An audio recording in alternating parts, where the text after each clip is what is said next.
আমি আজকের এই সভা থেকে আমাদের কর্মসূচি ঘোষণা করছি। আগামী 11 থেকে 15 জানুয়ারি পর্যন্ত রাজধানীর থানায় থানায় মানববন্ধন কর্মসূচি পালন করা হবে।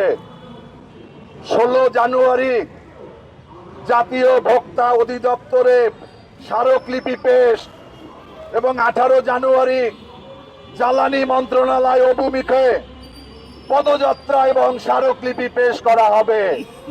এর মধ্যেও যদি সরকার যথাযথ ব্যবস্থা না নেয়, এই গ্যাস সংকটের সমাধান না করে, তাহলে আমরা আমাদের সামর্থ্য যতটুকু আছে আমরা বিশ্বাস করি আজকে আমাদের এখানে উপস্থিতি অল্প হতে পারে, আমাদের বক্তব্য, আমাদের দাবি, আমাদের চাওয়া, আমাদের প্রত্যাশা কোনো অংশে কম নয় এবং এটা এদেশের শুধুমাত্র মানুষের দাবি নয়, এটা গণমানুষের দাবি, এটা আমাদের একমাত্র দাবি।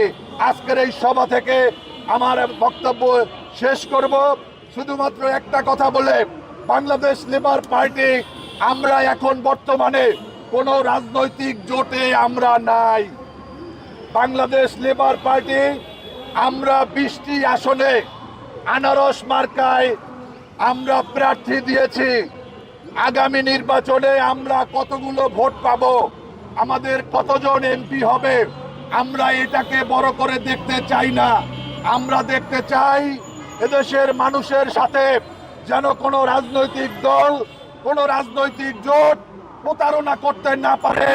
এজন্য আমাদের দাবি নিয়ে, আমাদের বক্তব্য নিয়ে আমরা মানুষের কাছে যাব।